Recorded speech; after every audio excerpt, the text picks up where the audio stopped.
Hey there, everyone! Welcome to the Cult hi. Show. It's Friday hi. night. Look at We Caleb. got a special guest on the show tonight. No, I'm sorry, you're right. That's not Caleb. We got the Black Panther. The new Black Panther, the new one. If nobody heard, it's been recast, and it's Caleb now. Wow. Wakanda was That's the whole thing. hiring. I wasn't doing anything, so I thought, why You were not? ready. This I was was ready. the role you were born to play, my friend. Something like that, sure. You look Caleb great. is wearing a very nice Black Panther mask. Very nice. I'm assuming you're doing that in tribute to our friend Chadwick. Chadwick, absolutely. Absolutely. Yes. That was horrible, slightly odd, the way that I kind of blurted it out last week. The way that we found out. Yeah. Yes. Absolutely. It was horrible. That is Yeah. actually like a really good mask. $2.50 at Target. It looks Wow. good on you. That's the one there that you're gonna wear for the film. I take it that's film quality. Probably not, because damn, it's really hot. Yeah, I was gonna say I miss you. Caleb? I Oh my miss God, you. that Come was you? back. No, that was him. That was him the whole time. Wow. I So know, mind blown. it is Friday night. We are here again. And I forgot, on Friday nights, of course, you have to do Psycho Killer Qu'est-ce que c'est? Fa fa fa fa fa fa fa fa fa fa. Right? It's a song. Come on, That's back me a up for song. once, you guys. Absolutely. That's a song. Come on. That's a song. I know. That is a That's song. Talking Head song, yeah? Talking Heads, very Yes. good. Sandra, very good. Woo! Is that part of the serial killer quiz? You know what? It should be. It It should Allow might to a be. good You start? never It know. should be. Yeah. If it is, you get an A on that one. Anyway, yeah, okay. Here we are again, Friday night, coming together apart to talk about all things that we love, like horror films and science fiction films and musicals. Especially Sandra loves her musicals, so we come together to talk about it. Joining us tonight, we of course got Mark from Pismo, and we got Laura and Mindy and Michael and Vision's Truth. Mark, welcome, our friends. The gang's We all love here. having you. You know, we don't know Vision's Truth. Where are you from? Where are you located? I would love to know where I you feel are. like we asked once. We asked the other Mark. He's from Pismo. We know that, Pismo Beach. Okay. Or if you know and you're just withholding. I'm withholding Let a us lot of know. information right now. As one might want to do. As one That's might. okay, Well, too. All right. Hi, friends. Let's get this started. Let's have some fun. Let's have some fun. Sandra, do it. go. Yeah, I was gonna say it reminds me of a Lady Gaga song. Can I say it or will we get sued? You You can can say the say name of it. the song. Let's You okay. can even Let's sing have a some portion fun. of it. This beat is sick. Want to take a ride on your disco stick? There you go. Love Alright. game. Classic. Disco stick. I have a new mug. It's also kind of my Oh, fun fact. Finally, I've been kind of getting a little scared for that old one you had. Getting kind of, Oh my god, grimy. shut up. I use like 3 different cups. Cause Spirit is open, both locations in our fair city. And I've gone and got a couple of things, pacing myself. They're like they're on fire. There's like too much good stuff this year. There's like too much good stuff, especially just like for us horror fans. But I got this mug and it says, I like my coffee how I like my magic. Nice. Very clever. And I it's like- got a pentacle I inside like that too. there's clever people out there who can do that kind of thing, Think of that kind of stuff. Right? And I've got my delicious sparkly hop water in my magic mug. That's all. Thank you for coming to my TED Talk. Very nice. Did you see on the Instagram today there was that error 404 message that I posted Yes. on there? Yes, I liked Because- it. Like, speaking of your mug being clever, like that kind of thing. Like you just kind of you hit an error and that pops up instead of the normal white page, which is the black lettering, and it was this whole Yes. Raven quote, the Raven, Never error more. 404. I'm like, my God, that's like so clever. It's like Yeah. I'm irritated, but at the same time, it actually made me read Yeah. the whole So thing. good. It Yeah. made it a little better. Yes. Yeah. That So- was really all I have to share is I already did my first little spirit haul. Not like too crazy, but there's things I want. Got my mug. and rewatched Henry for tonight's episode, and watched a couple. I got a little caught up on some of my true crime programs that I've been lax upon. So I'm just like in a total like true crime mode. All right, excellent. That is why you will do very well on our quiz tonight. Yeah. Oh, I mean, whereas I on the I other should hand, get 100%.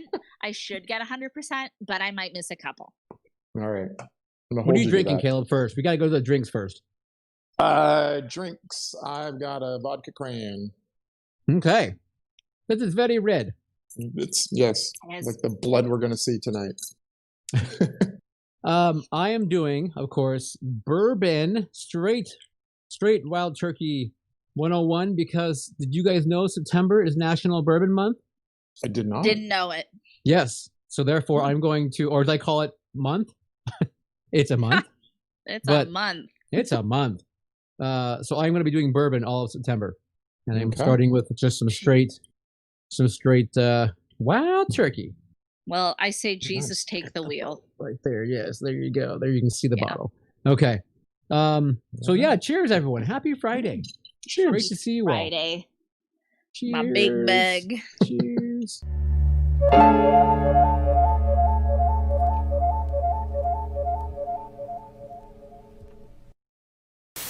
In there.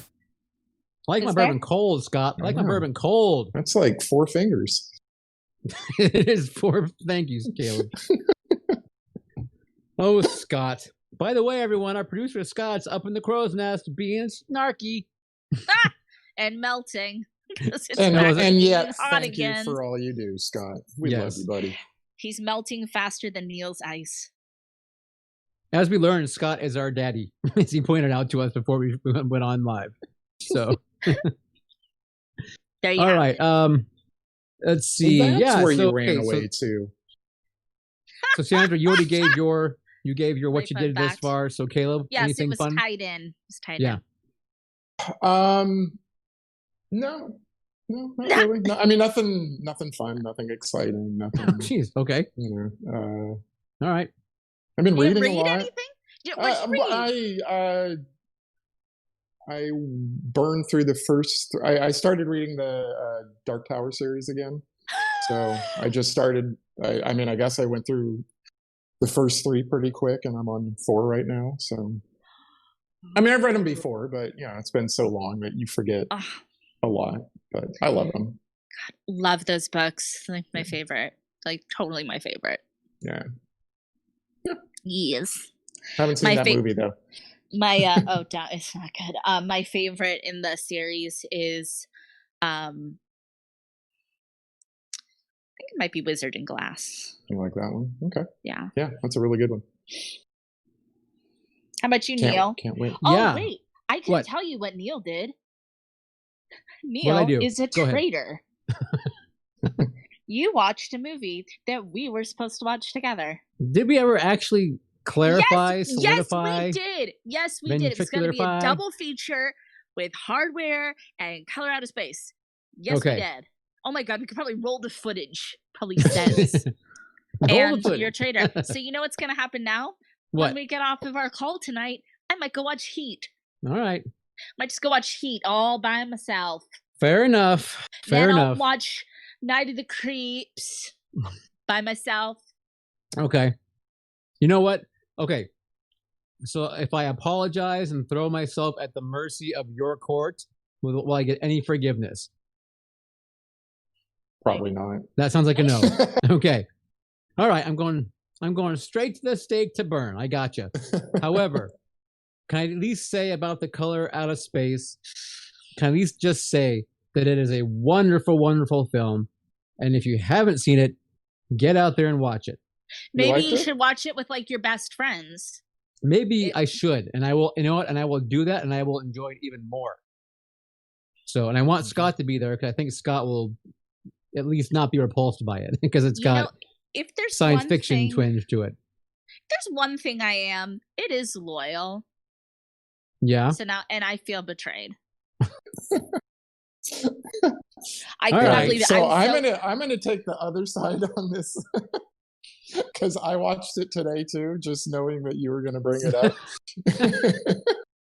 Yes. And I would not say that it's a wonderful, wonderful film. Really? You didn't like it?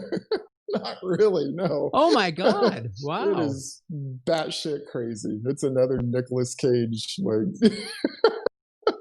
head scratcher. Wow, I really liked it. Wow. Okay. So Sandra, now we built this kind of yay or nay. You are now the deciding voice for the Cold Show. She's just mad that she hasn't seen She's it. not yet. gonna talk anymore. Okay. I'm just heartbroken. I'm just upset. You know, I waited to watch it with you guys.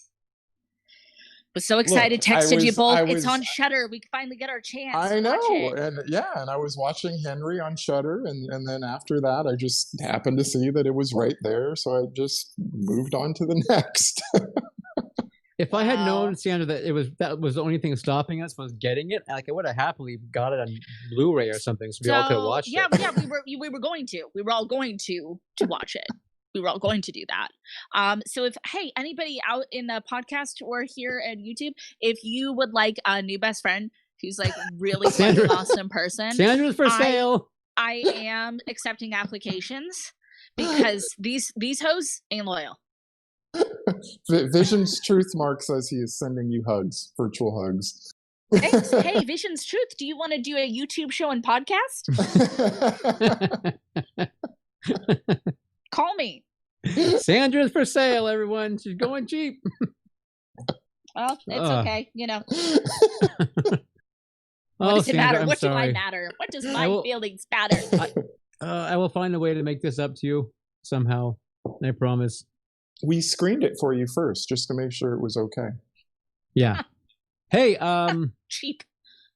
Okay, how about Sandra, your beloved goth Batman has got COVID. What do you say about that? I was very sad to hear about our Pats and the COVID. I hope he has no pre-existing conditions, so he will just heal up nicely and resume Batmaning very soon. They didn't seem overly concerned about it, so I'm thinking he's like probably, like he doesn't have anything that's going to make this like a risk for him. Right. But I don't like it because I'm mad that they had to postpone filming. Right. I think they call it, by the way, Batmanery. Not Batmaning, but Batmanery. Postponing the Batmanery. Sure. Okay. Man, tough crowd tonight. Tough crowd. Hey. You can hear my blinking. Because I know how much Sandra loves this, I'm going to give you some pointless news and entertainment oh my history. God. Yay! So Yay, I don't know if you should be able to do this anymore because I think that you curse people and you bring about their untimely deaths. And yes, she who practices the black magic, and I'm the one who brings the untimely deaths. So, story checks hey, out. Did you guys know that in this day, 1940, TBS began broadcasting on TV? What? Wow, Neil, I did not know that. Yeah. Great fact. Sadly, I love CBS. Right? CBS would never betray me. It would not. Sadly, this day in 2006, the crocodile hunter Steve Irwin passed away from the spike in the heart. Was that 2006? Wow. Yeah, Jesus. can you believe that? I know. Time flies when you're... It goes really quick. It's nuts. I like the croc hunter. I used to watch him all the time. Yeah. Yeah, I liked him. Yep. Happy news. On Wednesday, Keanu Reeves celebrated a birthday. 56 years old. Yeah. Keanu. Do you guys remember when you turned 56? Yes. 10 years from now. You mean 10 years ago? Yeah, that was a good one, Sandra. From now, that was a good one. Thank you. Yeah. And then finally, for all you single ladies, Sandra, Beyonce's birthday is today. She's 39 years old. I'm not a single lady. But that's her song. Get it? Yes. Yes. Well, happy Okay. birthday, Beyonce. How old is she? 39. 39. Isn't that crazy? She's like 7 years younger than me and has more money in her little pinky than I will ever have in my Yeah, entire... she could buy and sell you many times over. Not just me, but my entire family. I mean, easily. Your entire family, yes. Yeah. Yes, everyone easily. in this room. Yeah. All right. Hey, okay, real quick. I want to get, if I can, kind of, we'll call it quote unquote serious for a second. Oh, okay. As you guys know, Caleb and I work in movie theaters, I should say, for a movie theater exhibition company. And theaters are starting to open up slowly but surely, especially in California. A couple of counties have been allowed to reopen. Tenet by Christopher Nolan, his newest film, opens today. So if you live in an area where there is a movie theater open around you, I beg you and I implore you to go watch Tenet in the theaters, because we need this film to make money so that the government is hopefully pressured a little bit into maybe trying to open these things faster. B, the studios think that it's okay to release more films so that more people go to the movies, so that the government gets pressured to open the movie theaters faster. It's kind of this whole thing. So if you live near a theater that is open playing Tenet, I again ask you to go ahead and check it out. I hear it's a wonderful film. It's definitely made for the big screen. Secondly, you're probably saying, but I'm not ready to go back to movies because there's too much bad stuff going on. And I can answer that by saying movie theaters are extremely, extremely safe compared to so many other things that are already legally allowed to open and do. When you think about this, and follow me here, you're sitting in a movie theater, you've got a mask on, you're all facing the same direction, you're not talking, right? With that mask on, how is that more dangerous than sitting in a restaurant with everyone out there with their masks off, all talking, masticating, spitting? How is it safer to do that than to sit in a movie theater and not talk? Moreover, you can be sitting in that movie theater with the same people for 2 hours. In a restaurant, you're in the group of people, 3 of them get up and 3 more walk in, or 5 over there get up and 5 more walk in. So it's not like you're in the same people. You're letting in all different people constantly coming and going. And I don't mean to say anything bad about the restaurant industry, honestly, because I do go to restaurants as well. But I'm just trying to say movie theaters are being just held to this high standard, completely different than other industries in our society. And it is so unfair. And it is affecting Caleb and myself directly.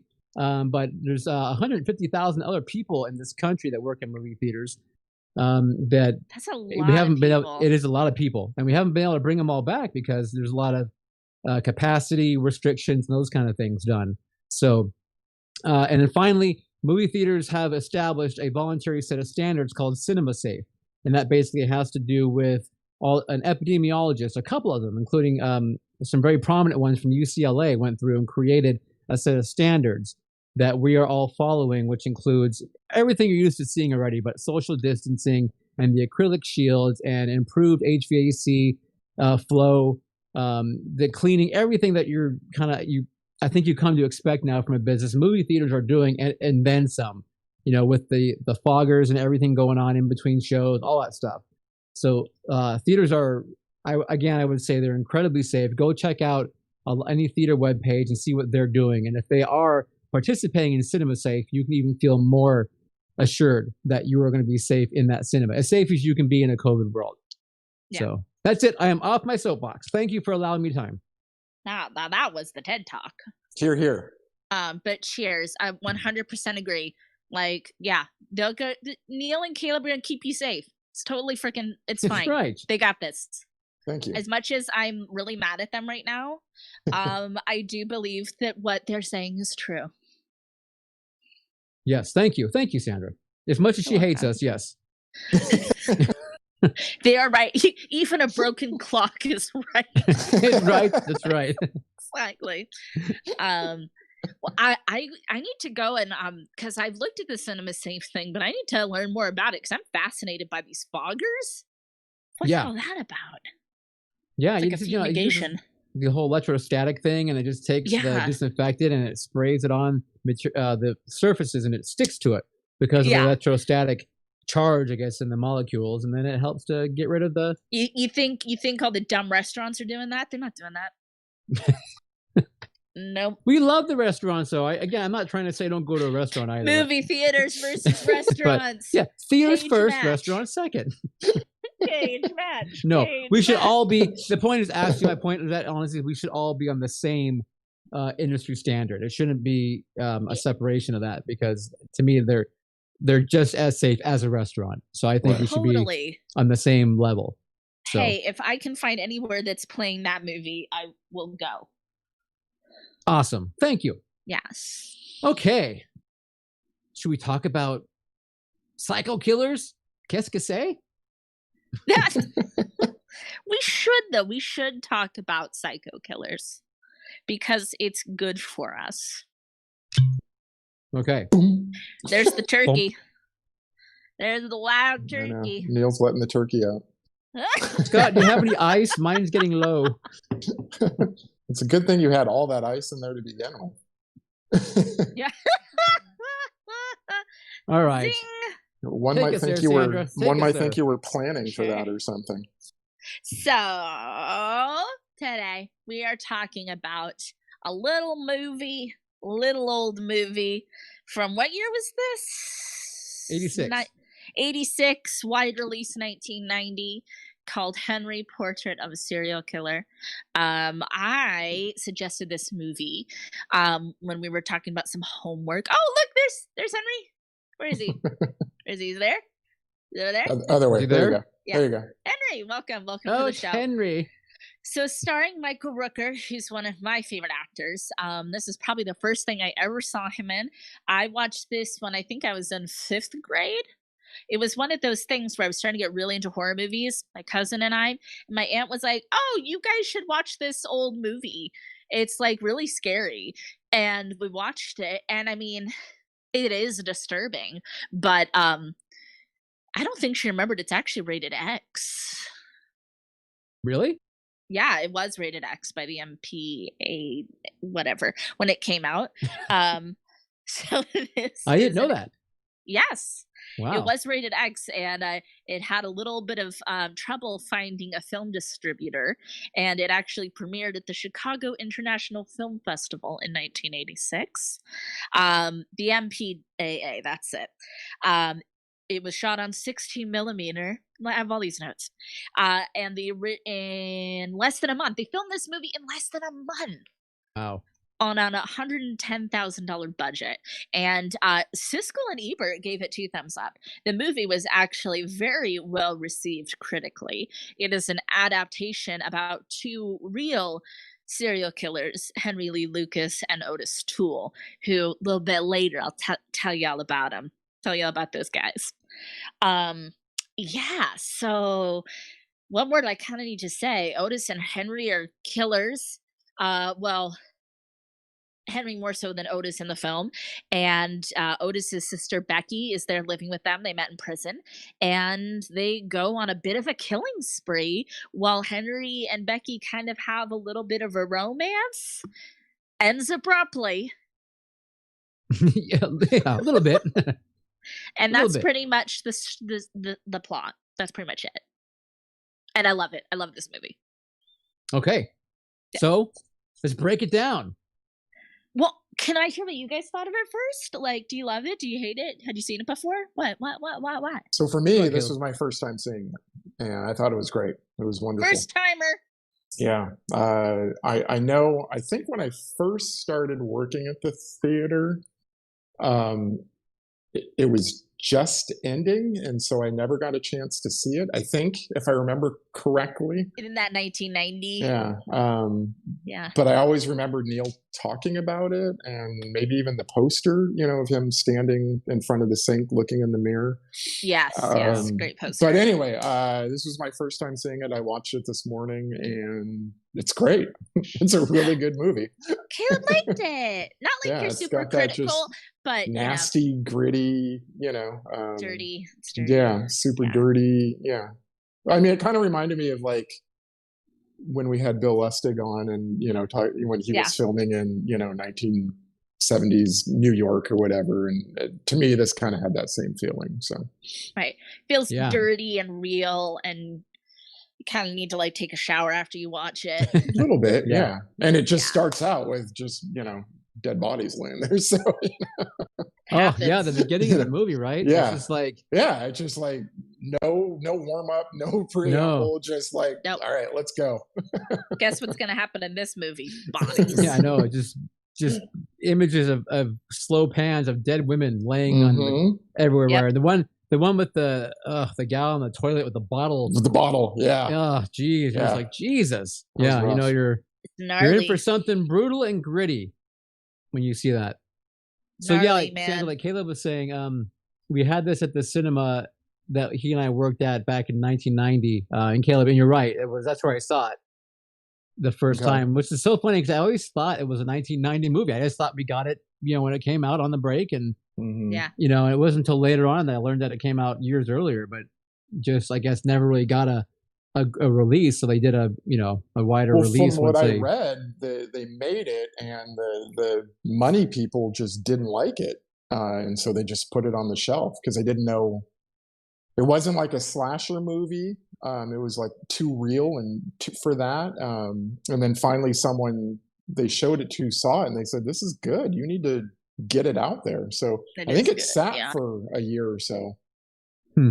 before it went to the Chicago Film Festival you were talking about, Sandra. One of our friends on Instagram, already always listening, they commented and said it was a great movie. Remember renting it on VHS tape. the good old days. Yeah, I know that kind of dates it, right? Yes, but no, it's definitely an iconic VHS cover and poster, like we're talking about. Yeah, God, I wonder if I had that poster, like if I kept it and it's in my, I have a box In of, that box. yeah, that big old box of old moldy posters now, probably. But I wonder if it's in there. Yum. Have to go check that out. What are our friends saying in the comments? Has anybody seen this? Have they seen it? Did they do their homework? Are they good people?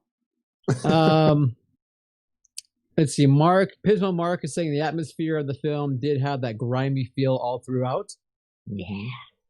Yeah. Otherwise, that's about it so far. Vision's Truth says, I finally watched Henry, have been somewhat reluctant to watch. Oh yeah.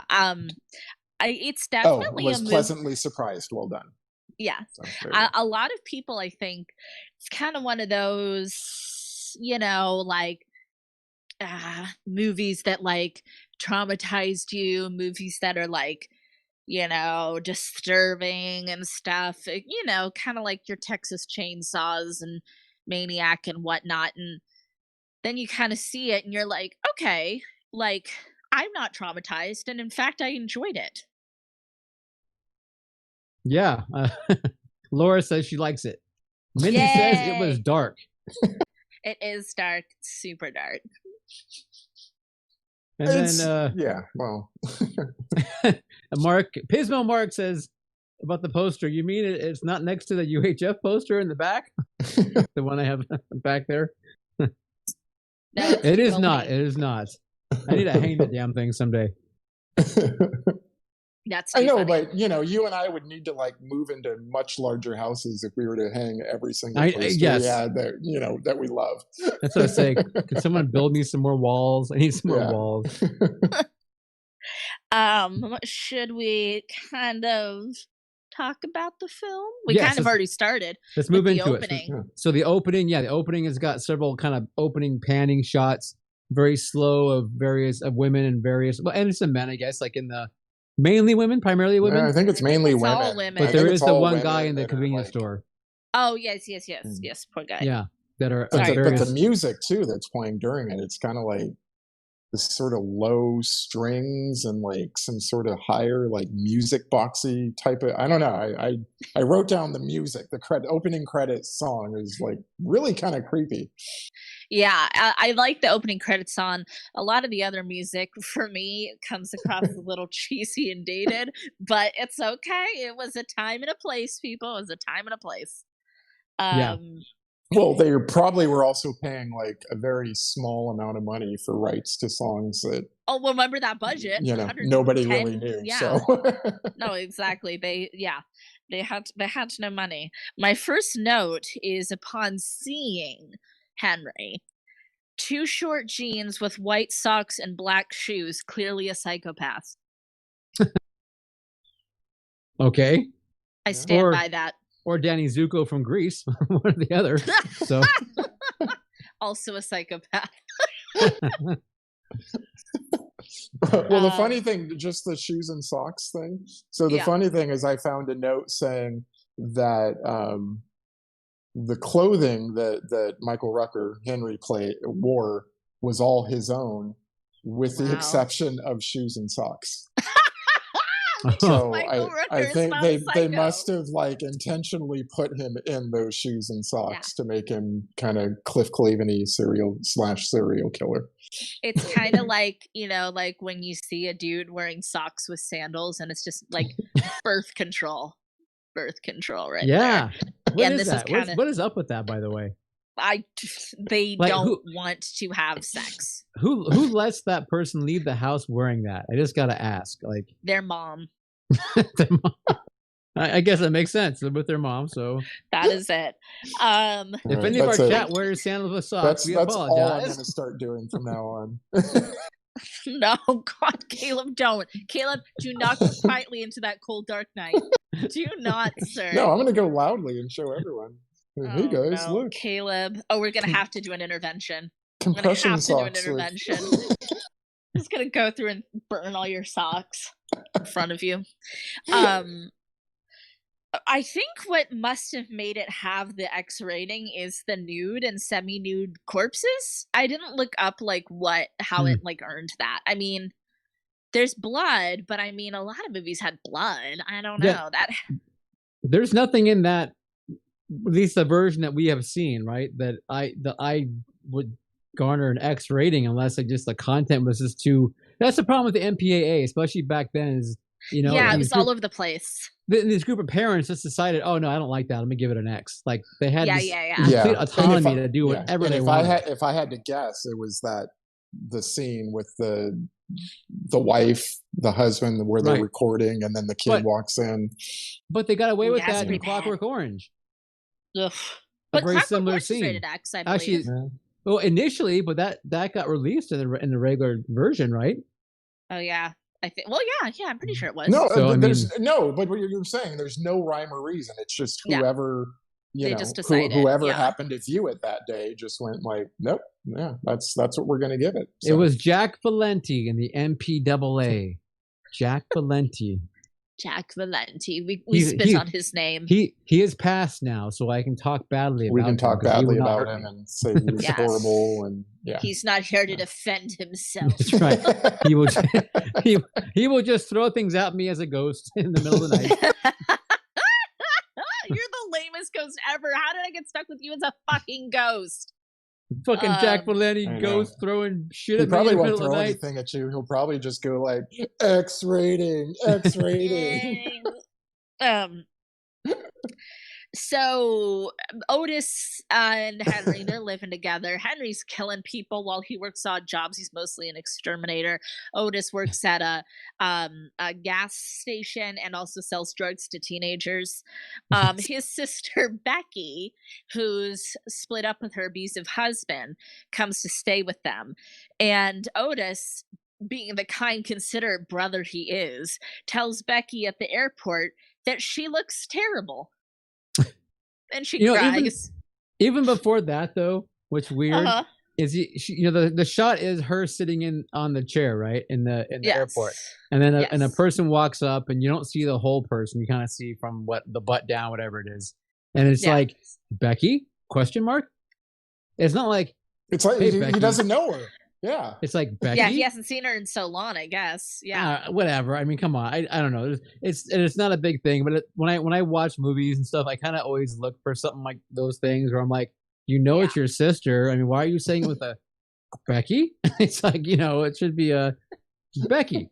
Yeah, well, you know what? He didn't recognize her because she looked so terrible. They look so terrible. Maybe, Just maybe. wait till just wait till you hear the real story. Okay, cool. Yeah. Yeah. Um, It's batshit crazy. yeah. So Henry and Becky bond. Yes, they do. Yeah. They do. Through a common. I have one of my notes here is Becky and Henry, horrible parents. Not them, but their parents were horrible.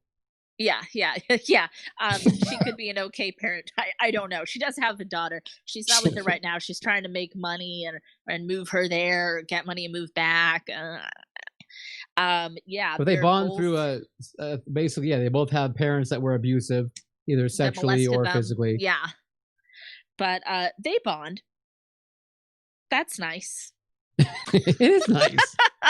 And not only Otis's. Oh, go ahead. No, sorry, I was probably cut you off, but I was saying then Otis also wants to bond with his sister, but in a different way.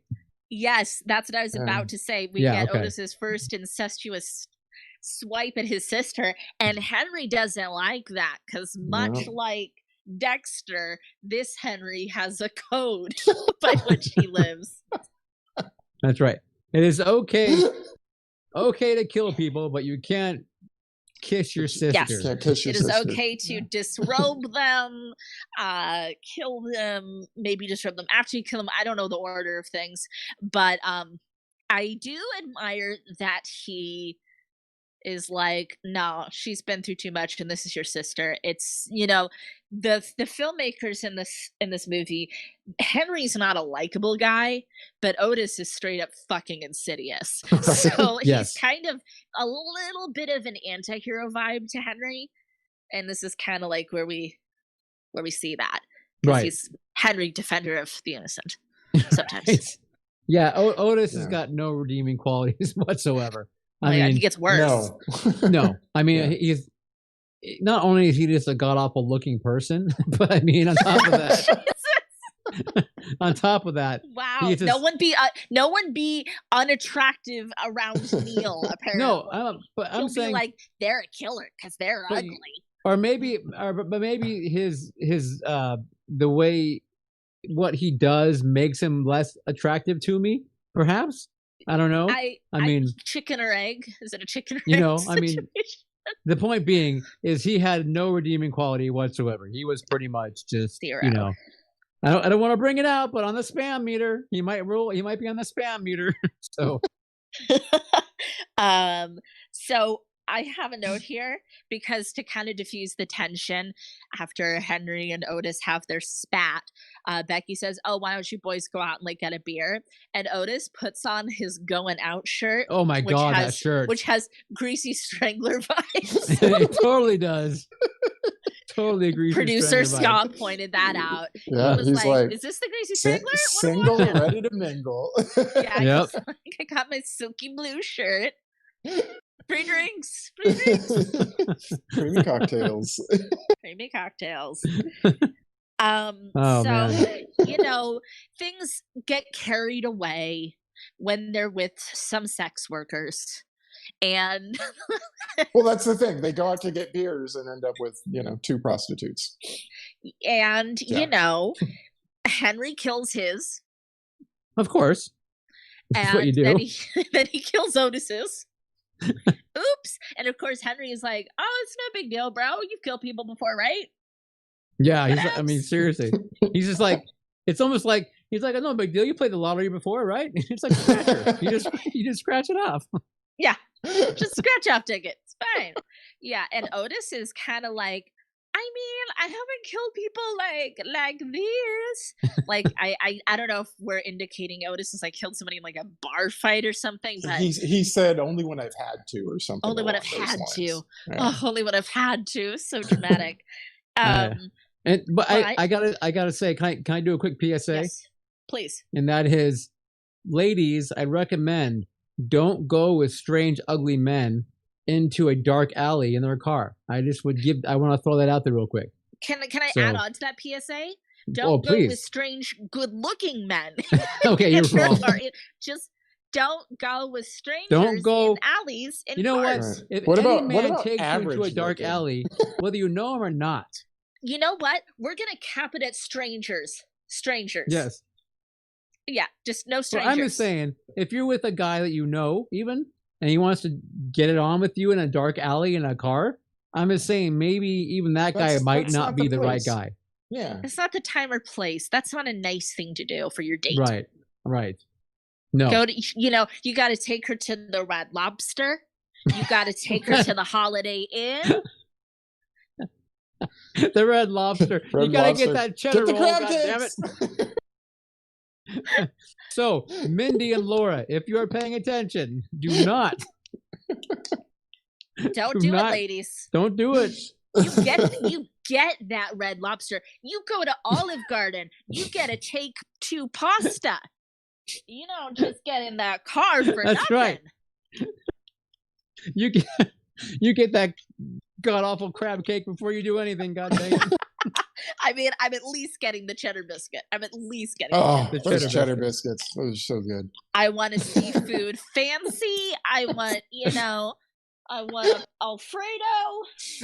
But you know what? I'll also settle for breadsticks from Olive Garden. No, do not settle for the all-you-can-eat breadsticks and salad. No, the motherfucker needs to buy you an entree. At least a tour of Italy. At least. At least a tour of Italy.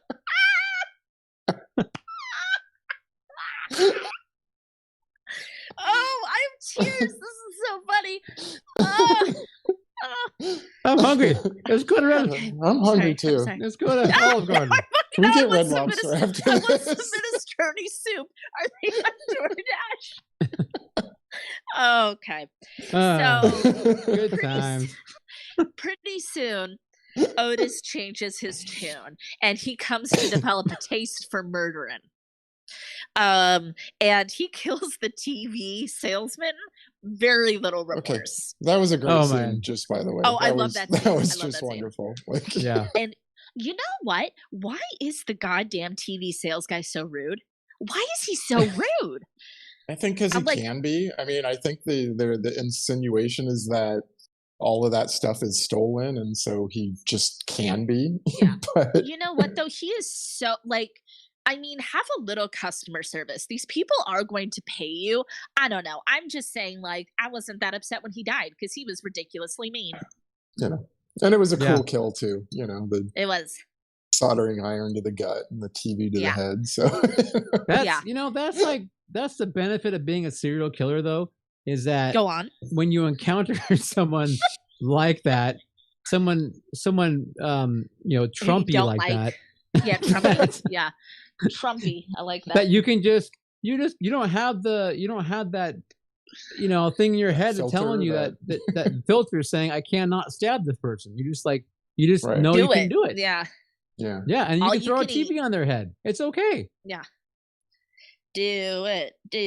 Yeah. So yeah. And that guy deserved it. Now. Otis likes killing now. And he kind of eased into it with the guy on the side of the road, and Henry's being like, I can show you this whole new world, man, of killing people. New world. Like Aladdin and Jasmine. Disney will get us. It was very short. It's very short. Anyway, so they're kind of a tentative friendship there. So that kind of leads us to and meanwhile Henry and Becky are bonding further and further. Yes, they're getting very close. They're becoming very close. So close. And that Becky, she's a nice gal. She's a nice gal. Girl. She just needs to be with the right guy, and she keeps falling into bad company. Is the problem. Well, I mean, she's in a cycle of abuse with her family and her brother and her ex, and I mean, compared to all those characters, Henry looks pretty Henry appealing. Is the nicest guy. He's not rapey. Yeah. He's not related to her in any way. He helps her. Yeah, there's a plus. He helps her on the house. He compliments her. Mm-hmm. He seems. He protects her. On paper, he seems fine. Eventually, he's going to take her out to a nice steak dinner. Eventually. Which we'll I'm the a Olive vegetarian. Garden eventually. Yeah, I'm a vegetarian, but I like the sentiment. I like how when she tells him though to go out to that beer to get that beer or whatever it is. Yeah. At one point, She's like, I'll take care of the dishes. Go out and get the beer. They're like, okay. And then when they go out, and then she's just like cigarette laying back, like, oh yeah. Yeah, You know, he's like, I'll just deal with this shit smoking. later. I'm She happy. knows I'll take care of it. they're not gonna be back for hours. She needs a little bit of a break because she wants Otis a job. Otis has got his freaking greasy strangler shit on. He'll be gone for hours. He's like, feeling myself. He'll be out there dancing myself. like this. Dancing on somebody aggressively when they can't see. Oh my god, I hate that part. Oh my god, I hate the part of Greasy Strangler so much. So the fellas go on a killing spree, which leads to, I mean, for me personally, the most disturbing part of the movie, which is the home video. Yes. But the making of it, or the fact that Otis keeps watching it? Both. Yes. I mean, look, anything surrounding the home video. Okay. Yeah, because first of all, serial killers, it's not smart to record and show your faces, your murders. No. That's just kind of dumb. Shouldn't have done it. Hate to see it. And then it's really gross too. Like, the video is really gross, and it does not endear you to either of the gentlemen. No, not at all. It's like, Henry, you're supposed to be kind of like a little bit of a weird anti-hero. Henry, what are you doing? Why are you like cheering Otis on with his rapey, nasty shit in this video? And they kill like a kid. It's a whole thing. It's awful. No, yeah, it's very. I mean, again, it's very reminiscent of the Clockwork Orange home invasion scene where they take hostage the wife and the husband. And this one, though, the kid comes home. Henry grabs the kid and kills him while Otis is sexually molesting the mother. Basically, it's a tough scene. Definitely, Not it's a gritty good. scene. Yeah, you know, and it's probably the worst scene in the movie because you're hoping for Henry, you're looking for something redeeming in one of your characters, some humanity in there. Yeah, and then it's gone. It's just like it's not there. It's totally gone. So I don't remember exactly how we get to this point, but it's got to be when Becky kind of gives Henry the ultimatum of like, is he going to move with her? He goes to a convenience store to get cigarettes, and he says my favorite line in the movie, which is "fuck the Bears." You guys know what I'm talking about. It's so good because they're in Chicago. Yeah, it's just because after he buys a pack of cigarettes, and then the store owner is just whatever. Danny's just like, how about them Bears? Yeah, fuck the Bears. Henry doesn't have time for the Bears. Okay, he's got to figure out: is he settling down with Becky? Is he killing people? Right. He's got a lot on his mind because Becky makes an offer. She says, "I want to go back to Florida, and I want you to come with me." Yeah. And he's kind of like, well, what do I do? Do I go to Florida? Do I go with Becky? Yeah. Do I become legitimate? Do I get a job, freaking selling tacos at Del Taco? Or do I, keep killing people in Chicago? What do I do? Do I get a job at the Olive Garden? Yeah, the Olive Garden, exactly. To become a hostess. I don't know. A seating host. I mean, I don't think they'd hire him because he would look really scary to any customers that came in through the door. They would go right around and they would go to Red Lobster next door. They would not stay. They would not want to be in the section. So, because that's when he's at the convenience store and he comes home. What? And Otis is raping, but he's raping his sister. Oh, yes. Yeah. Sorry to use the R word, but there's no nice way to put it. He is assaulting no nice way to put it. Freaking sister. Yeah. He's on top of her, got her pinned down, and he's trying to. It's horrifying. Yeah, it's absolutely horrifying. And that, of course, results in Henry. The little tussle. Yeah, between Henry, Otis, and Becky, because she gets him in the eye. I say, and then Becky saves the day basically and takes her comb with that sharp end and gives Otis right in the eye. And it's actually kind of wonderful, but it's also hilarious because we got the weird head double switched in. Yes. It's real quick. So you need to do a freeze frame on the prosthetic head to see to see it actually. But they like put it way too much in focus, and I mean, it's like it does not look like anything. and But it's it so gets up home fast to though. the eye. It's like a second or a second and a half max. It's not even. It's probably a second. It felt and like yet it at went the on same forever. time, you're like, wow. Yeah. Yeah, I It know. felt like it went but- on forever for me. It felt like it went on for 5 minutes because I was like, what is with my head? But I mean, yes, so no one's sad. Well, you'd think no one's sad to see Otis dead. So she gets him through the eye. Henry finishes him off. Yeah. And Becky's like all sad, and it's like, why are you sad? Like, Is she I really don't know. sad, or is she just kind of more about the whole situation? I think she's like legit sad. Hmm. I don't know, man, but she needs to just be like over it because he's awful. I mean, she Henry did say oh, we have to call the cops. We have to do this and that, and he's like, And no, Henry's no, like, we just gotta He's get all, out." no. Hold He's my like, beer. I'm taking Otis to the bathroom, and I am dismembering him. he like pretty much does say hold my beer. You're right, Caleb. Yeah, because I know how to Becky. I know how to dismember a body. Like it's fine. And I think that probably does disturb Becky because she's like, oh yeah, like I know that he went to prison for killing his mom, so maybe this is not such a good look. But they get in the car to Henry comes up with a new plan. They're going to go to California to his sister's ranch, and then they're going to send for her daughter, and they're going to be a happy ranch hand family. Were they Because, going to yeah. Spawn Ranch to meet their friends at the to meet the To meet the Mansons. the Manson family? They might as well be. And I mean, it's kind of sad because it's like you feel on some level maybe both Henry and Becky kind of want this to work, but they both kind of know like this is never going to work because it's weird, and we just killed Otis and we dismembered him, and as we're driving across the country, we're just throwing bits of Otis out the car. See, I think Becky thinks it's going to work. I think it's him. I don't know. I mean, I don't that's know. kind of how I took it because I just feel that, like, I don't know. She's just an optimist, and Yes.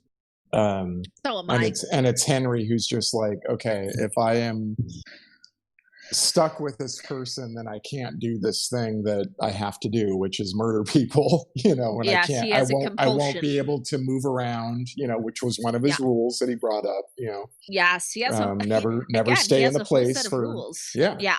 just like Dexter, Kill people like you that won't said. be yes. Kill people that won't be missed. Right. Yada Right. yada yada. And do it different. Don't do it the same way every time, I think was the other one. Yeah. And stupid Otis in that part, he's like, can I shoot him? And even Henry's like, yes, idiot. Like, I just said, pay just do attention. it different and don't use the same gun. Yeah. Right. He's like, did I stutter, Otis? Like, God, yeah. I mean, Otis is he's I so don't think dumb. Otis was too bright. No, and it's like, Henry, you should never have brought Otis in on this. He was Yeah. lonely. He wanted a friend. He should have just jumped straight to Becky and been like, let's Bonnie and Clyde this. But as I just said, situation. that wouldn't have worked either because then he would have been stuck. Yeah. So it's hard. It's hard being a serial killer. Oh, it's so hard. It's a struggle that none of us really know. You got to walk in someone's shoes. So it has a really happy ending. Becky ends up not alive. Well, I mean, she ends up in a suitcase. We don't really know technically. I know they never show her, and they never show her getting killed, but it's insinuated. Yeah. But she was in a suitcase being tossed on the side of the road. And now Henry's got to go on Tinder and find somebody else, and it's a whole thing. I guess the ending is kind of supposed to show us like serial killers are out there. Don't date them. Don't date them. They could be in the car on the freeway next to you. Watch out for Red Lobster or Olive Garden.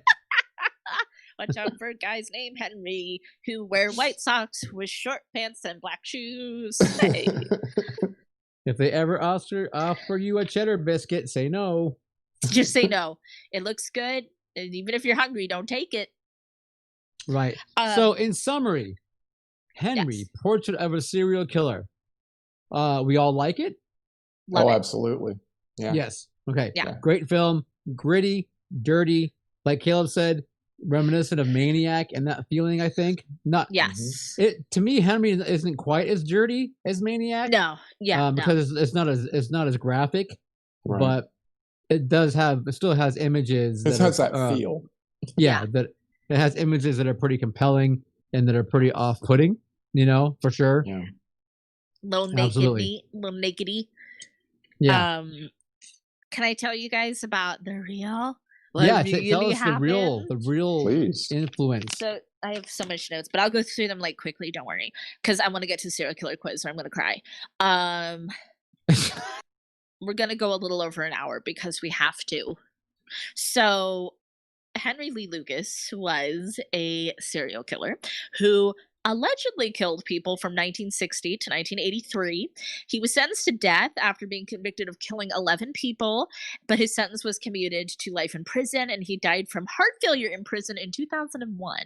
So not that long ago. It's a pretty contemporary story. So this is where the plot starts to thicken. Most of his murder confessions have been discredited, and it's thought he was basically just a big old liar who wanted the perks and privileges of doing confession interviews. Because you could get yummy dinners, you could get TV time, you got a lot of like, hey, yeah, I'll talk to you more, but I want like a steak. And they would like give it to you. So Lucas himself admitted later that lots of his supposed confessions were in fact not true. Really? Yes. So he did kill some people though. Don't worry, I'll get to that. So just like in the movie, his mom was a sex worker who forced him to watch her have sex with clients and would cross-dress him as a child in both private and public so she could pimp him out to men and women. His school teachers found out and got a court order that stopped mom from doing that anymore. But Henry then dropped out of school in the 6th grade and became a drifter. So just like a difference in time that they were like they had to get a court order. They were like, well, the child could be lying, or and then obviously he became a drifter because he probably didn't even have to leave his mom. Back in that day, they were like, whatever, children are hardy, they'll just bounce back, right?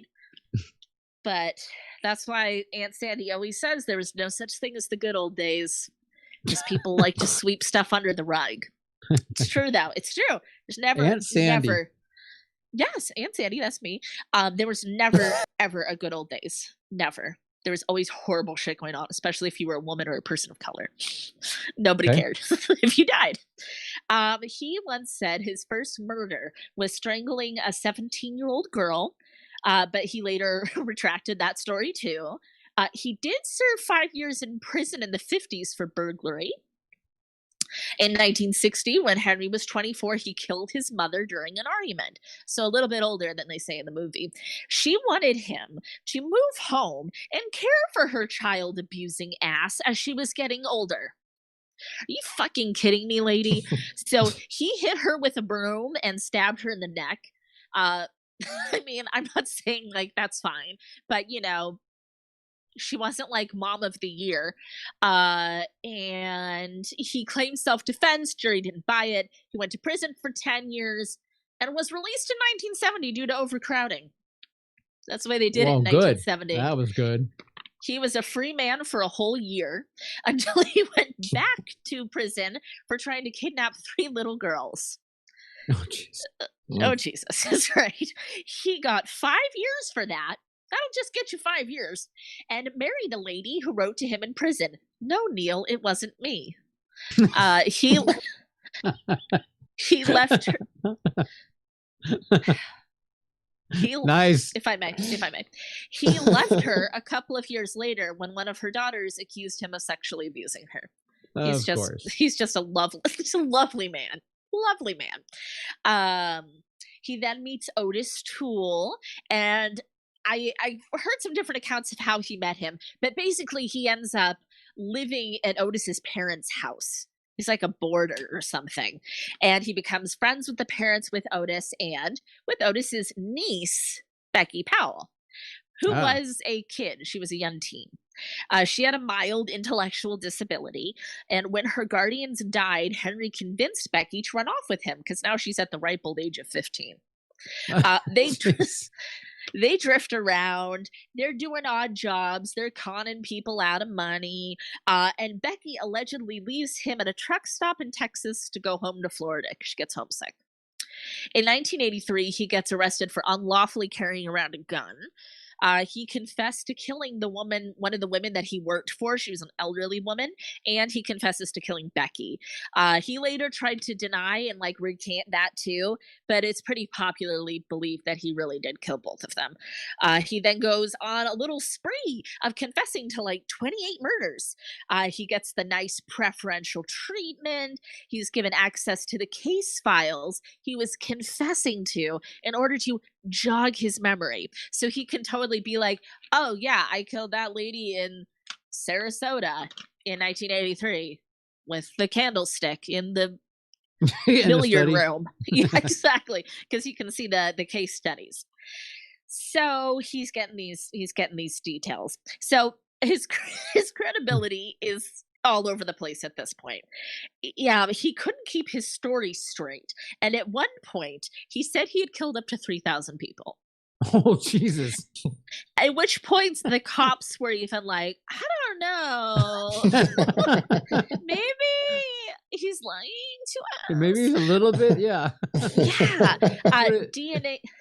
DNA tells us that he didn't kill at least 20 of the people he claimed to have. So, and then a few years later, a lady came forward claiming to be Becky, but she wasn't really Becky. She was just a big fan. So you said at one point that Becky moved back to Florida, but then he also killed her. So, well, he told people, oh yeah, she moved back to Florida. She left me at a truck stop. Oh, okay. Oh, okay. That was the cover story. Got it. So that's the real Henry Lee Lucas. Let's talk about Otis real quick, shall we? Because his story is even more fucking crazy, if you can believe it. So Otis.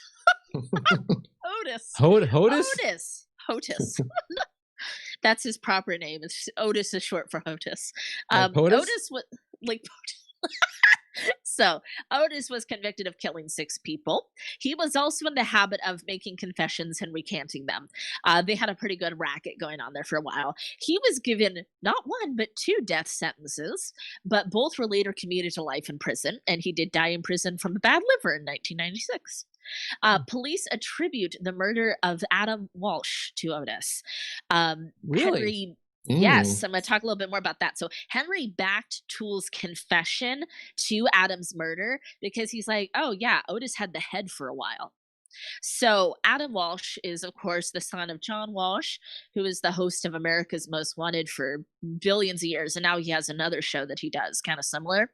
Adam was his son. He was a 7-year-old boy who was abducted from a department store in the early 80s. His severed head was found later. It's horrible. And that's why John did his whole crusade to bring people in, is and they had all sorts of rules and things he helped bring about from this happening to his son.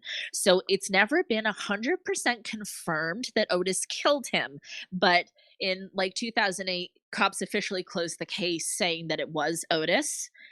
And it's never been 100% confirmed. And we'll tell you why. He later recanted it, and the police lost a very key piece of evidence in the Adam Walsh case. Would you like to know what the evidence was they lost? Because you're not going to guess. You'll never guess. They lost the murder weapon. Worse. They lost the head. No, they did find that.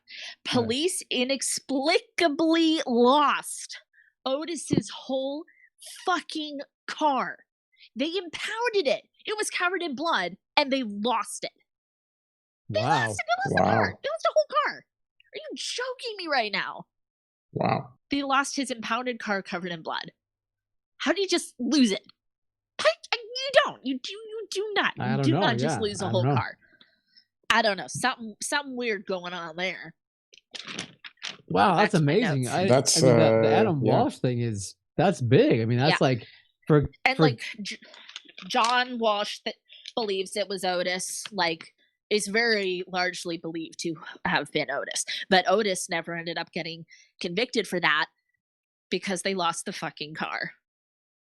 Wow. Yeah, that was a huge thing for Caleb and I as youngins growing up like at that kid's time. age. Yeah, pretty much. And that was a big thing living through that. So it was horrible. Like that poly class, there's like a few of those like big cases that are like defining. Well, poly class happened here in Sonoma County. Even yes, more. It did. When I was very little when that happened, but I remember it quite a bit. So Otis's dad was an alcoholic, and his mom allegedly dressed him in girls' clothing and called him by the name of Susan. He also says he was raped by family members, their friends, and neighbors as a kid, including by his older sister. He also claimed his grandmother was a Satanist who had him participate in rituals, and all of this abuse started when he came out to his family as gay. Unfortunately, because this man is such a liar, there's really no way to know if any of that happened to him, though I really doubt the grandma Satanist stuff. I kind of have to draw the line at that. I don't know. Wow. I don't see it, Otis. He basically pulled like every single card possible to try and explain. Oh yeah, and I'm sure he forgot aliens. Aliens, yeah. I'm sure the other horrible stuff probably did happen to him, but it's like then you had to throw in Satanist grandma because so Otis is believed to have had some intellectual disabilities. He had epilepsy, and from the time he was a kid, he was a pyrophiliac, which is AKA people sexually aroused by fire. He dropped out of school at 9th grade, and Otis says his first murder was a guy who propositioned him for sex when he was 14, and he hit the dude with his own car. That's what he says, his first murder.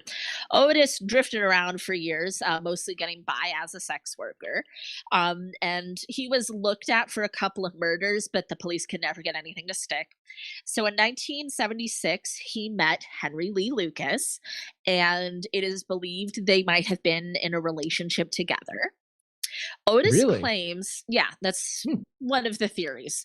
Otis claims to have helped Henry kill 1,008 people. Wow. They did this, Otis claims, at the hands I should reword that. At the behest of a cult called the Hands of Death. Okay. The Hands of Death. Dramatic effect.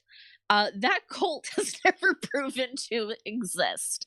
I also found that the number 1008 was especially comedic. Like he's like, 1,000. Oh no, they'll never believe 1,000. I gotta add a few more. 8 more. 1,008 people. Wow. In 1982, Otis barricaded a man in a boarding house and set the place on fire. The guy died from those injuries. His name was George, and Otis confessed to the murder, saying they were dating, they had a fight, and that's why he did it. He later recanted that murder as well, as they loved to do, confess and recant. But he still got sentenced to death, and his second death sentence was at the strangulation of a 19-year-old girl. And he confesses and recants to a few more murders over time. So, hard to say how many people he really killed, but he definitely killed some. So, a family member claims that on his deathbed, he confirmed that he murdered and decapitated Adam Walsh. Jeez.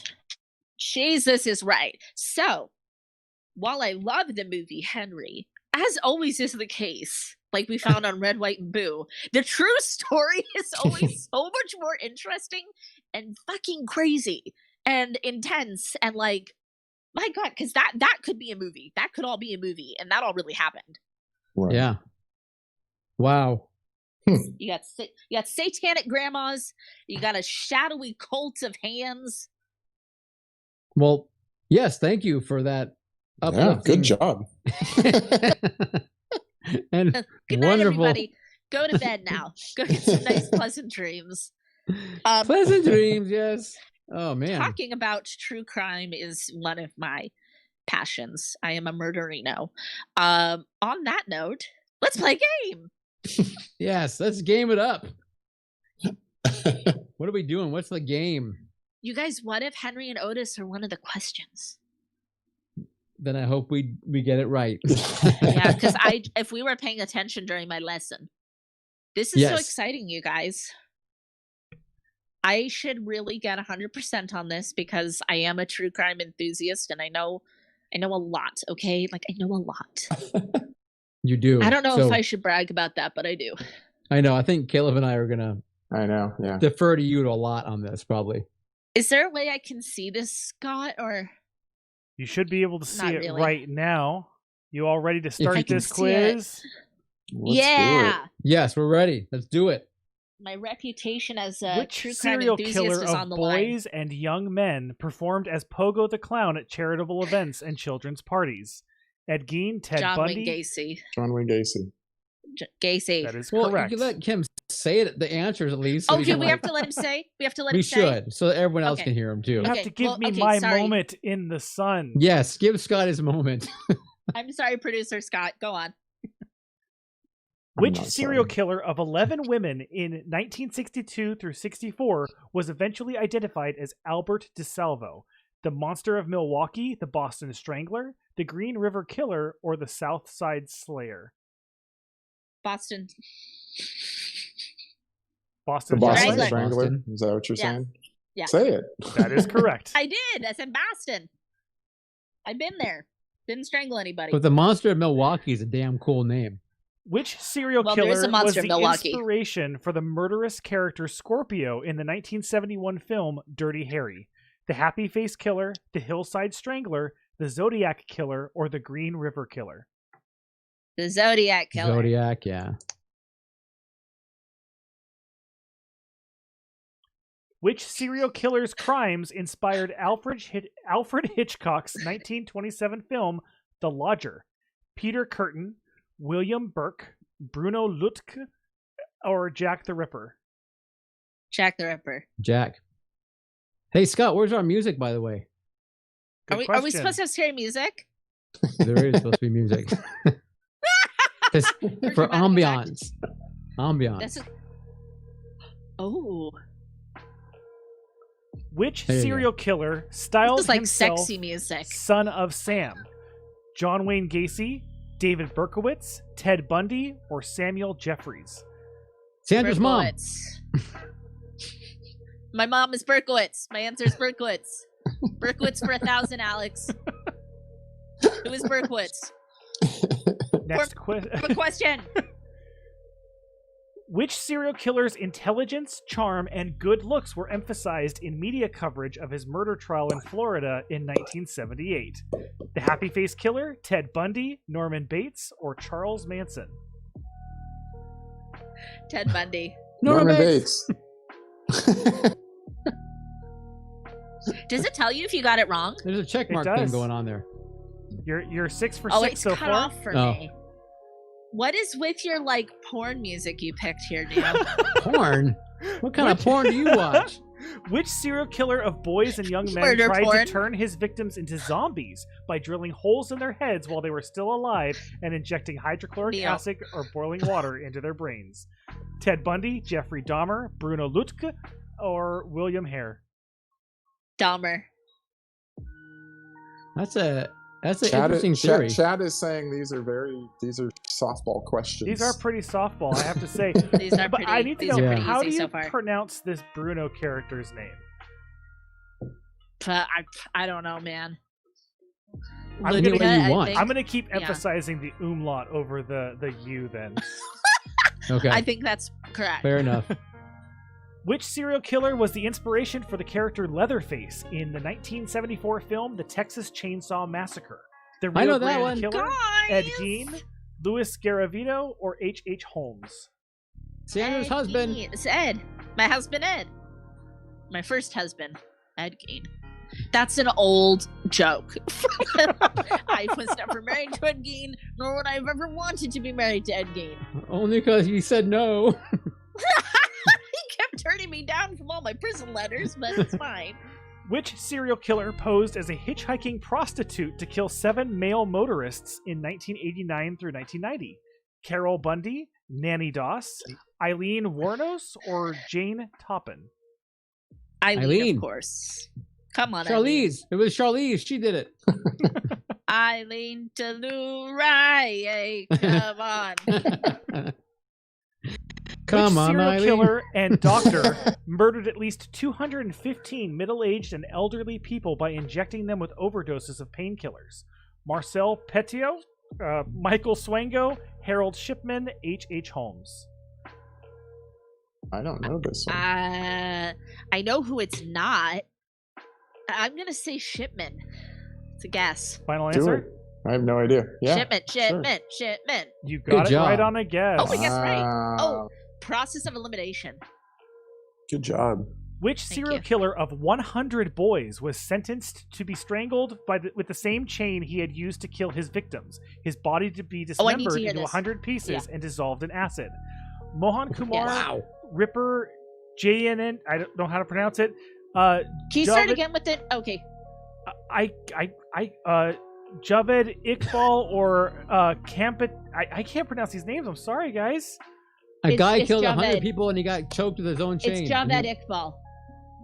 Well, that was correct, even though we didn't get it in time. Damn.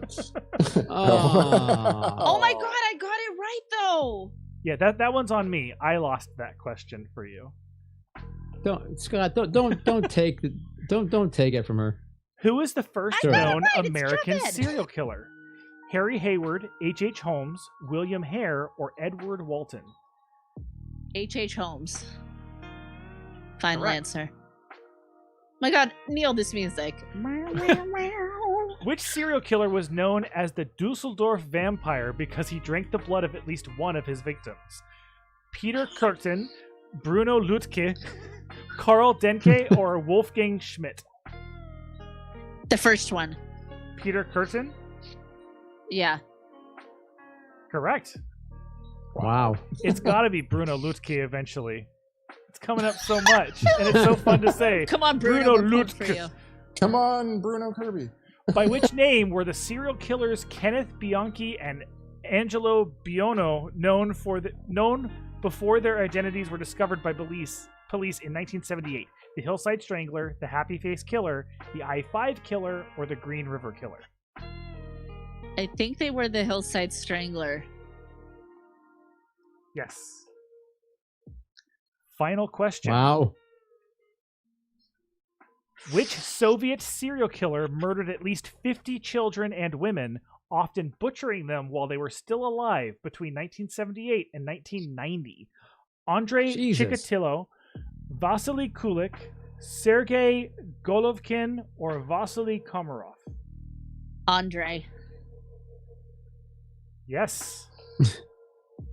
Wow. I'm going to call that 15 out of 15. So we got, yeah. We got Yeah. them all. How's it- I'm disturbing. And by Sandra's- we, I mean Sandra. You guys I think do like I two think of I had them. like the first 5 or so, and after that, You it was guys, like, all right, it done. pays to be a weirdo that reads a lot. Wow. Well, so we got. I think I've thoroughly disturbed the home audience. Yeah, that was 100% basically, and yeah, Sandra, we should. I'm gonna stand far away from you from now on. The Iqbal guy, he's Pakistani, the one who was sentenced to death in the same way he killed people. That was just, I want to say, that was early 2000s. Like that was Really? recent. Wow. Yeah. And as far as I'm concerned, that's a perfectly suitable punishment for someone like that. You know, Fuck yeah. really well. That? Oh yeah, But- absolutely. Yeah. Bye, motherfucker. Yeah, no. But I mean, the fact that you like know it so quickly, like you don't even hesitate. You're just like, oh yeah, this guy. Oh yeah, that guy. Like, he's in my contacts. Wait, let me scroll real quick. So let me look. Oh, he owes me $10. Yeah. Yeah, I swiped left for him. So I mean, Oh my God, Neil, you don't even know what that means. I don't. But You heard your son say it, and you're like, oh, so I remember that. Put that down. my son, I know. like my son talks to me. Oh my God. Oh Jesus. Your All son's right. texting me right now. I'm just kidding. He's not. I'm sure. He's not. Oh, Scott, do you hear that? She's Mrs. Robinson, you. My Mrs. Robinson. No, he's not a serial killer. I'm not interested. Does he call you Auntie Sandy? He calls me Big Papa.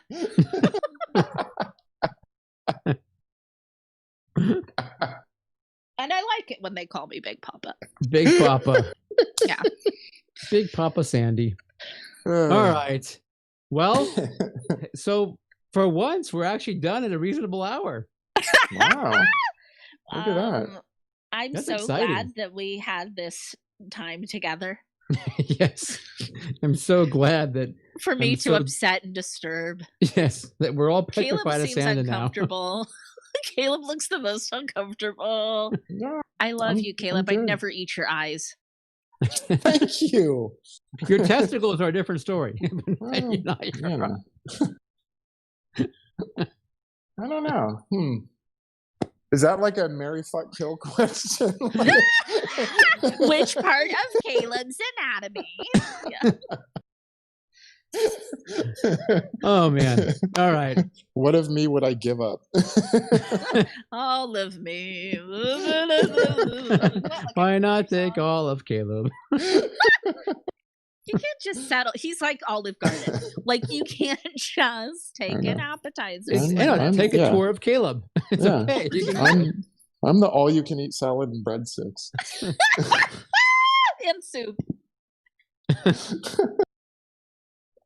Oh man, Olive Garden is going to sue us. Right? I know. Holy shit. Or they could How did- sponsor us. God. Red sponsor Lobster us, and yes. Olive Garden. Yeah. I want the record to state that we got 100% on that quiz. We did, yes. We totally did. You did. You got 100%. I mean, yeah, you got 100%. You guys know how I get in trivia and stuff. I love it, but I get like so fucking nervous and like scared. And I'm like, oh my God, I don't want to fail. And after I was traumatized by the American Horror Story quiz. That thing was fucking That hard. one was hard. That was a hard one, yeah. That was traumatizing. I can't go back. All right. So we don't know what we're doing next week yet, correct? We couldn't. Caleb's picking. Okay. Me? Caleb's picking for next week. Cool. Yeah, you're picking the whole thing. You're gonna do the whole. You're gonna write the outline. You're gonna write the jokes. You're gonna do the whole thing. You got it, sister. Write the jokes. Thank God. Yes. All right. Awesome. So everyone, don't forget. What we have the affiliate links that'll be below for Henry if you want to get it on the old Blu-rays because it is available. And again, when you click on that, that helps to support Sandra and her therapy. So that's always a good thing. And as you just saw, she fucking needs it. I need it. We can't afford it anymore, and I really need to go. She needs it. Please, for God's sakes. Mama needs a new pair of shoes. We need to go. we need to help poor Sandra. And then I guess other than that, yeah, anything else, guys? Cinema Safe. Yeah. Cinema Safe. Cinema Thanks, Safe. Sandra. Hi to Go all watch of our Tenet if you can. podcasters. Yeah. Or Come follow us hello. on social media where we do hijinks. Yeah. And one day soon we'll be back in the studio. One day soon. But in the meantime, you can click the little thumbs up button for us. You can click the little subscribe button for us. You can And click on that podcast? little ring a dingy bell video for us. We're Give us so a cute. 5-star rating. Did I forget anything? That's it. Nope. We hoard ourselves out pretty good. All right. Thank you, Scott.